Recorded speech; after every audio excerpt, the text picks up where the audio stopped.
Alcohol. Yeah. So it's quite nice, actually. I was saying this to you before. So alcohol is a topic that I don't massively talk about. I think the biggest reason for me is because I don't really drink. And that's just a preference thing. I never have really drunk. I think when I was age 18 to 21, I used to go out partying every weekend. So you get into the binge drinking culture.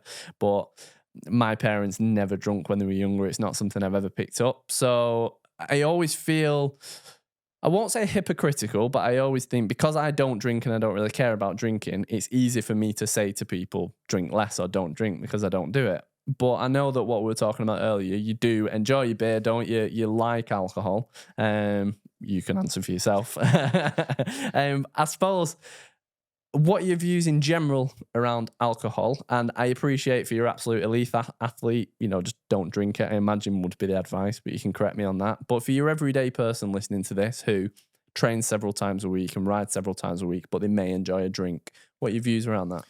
Yeah, so as we touched on, I think it's, I think the World Health Organization came out fairly recently and said there's kind of no safe sort of dose of alcohol. Say I'm not massively well read in that kind of area.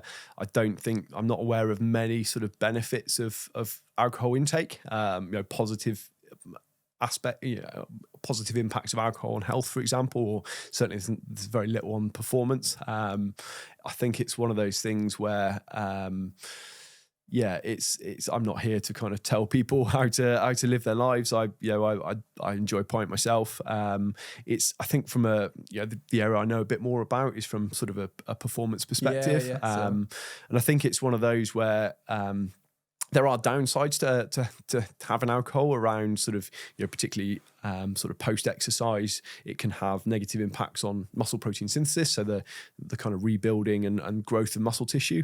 That can be reduced by as much as sort of 25% as a result of having alcohol. Obviously, it's going to be relatively short term. You can have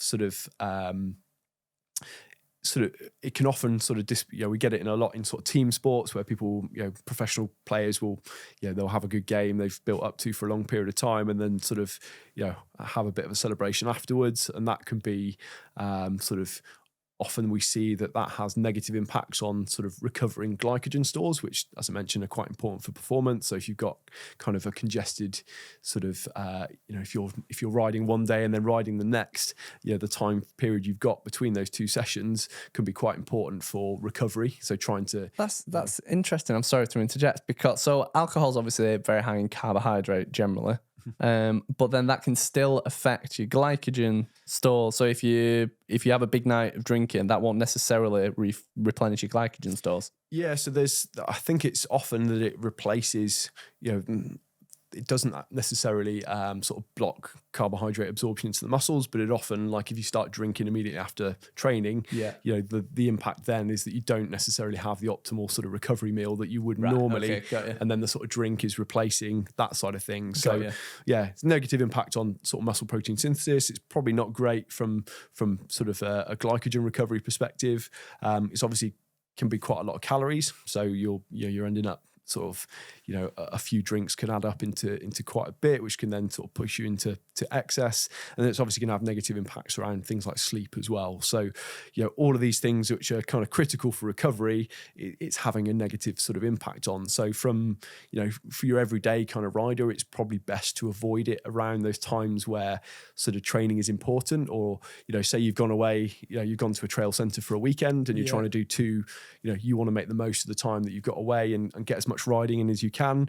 The time period between those 2 days is probably not a great time to be drinking. Yeah, that's good advice. But if you're maybe riding on a Tuesday and then you're not touching the bike again for a few days, that can potentially be a time when you're able to fit it in where it's not going to have a huge impact on what you're doing in subsequent sessions, sort of thing. So I think it's I think that's good practical advice. There's obviously a lot of downsides to drinking it.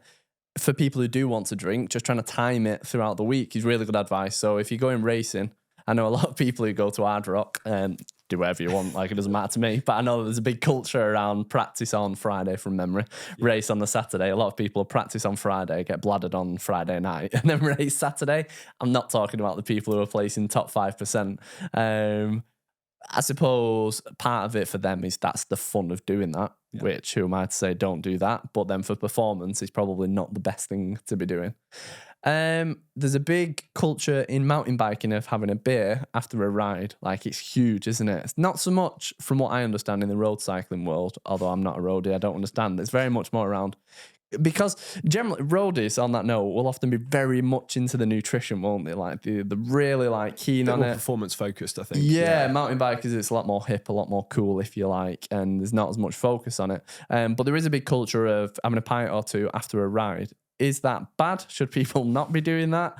Get you ostracized from the mountain bike community now. Yeah, as I say, I think it depends on what your, what level at, what your goals are, that kind of aspects really. As I say, the negative impacts it has on sort of, on recovery in terms of muscle protein synthesis, in terms of glycogen recovery, in terms of the knock-on impact on sleep.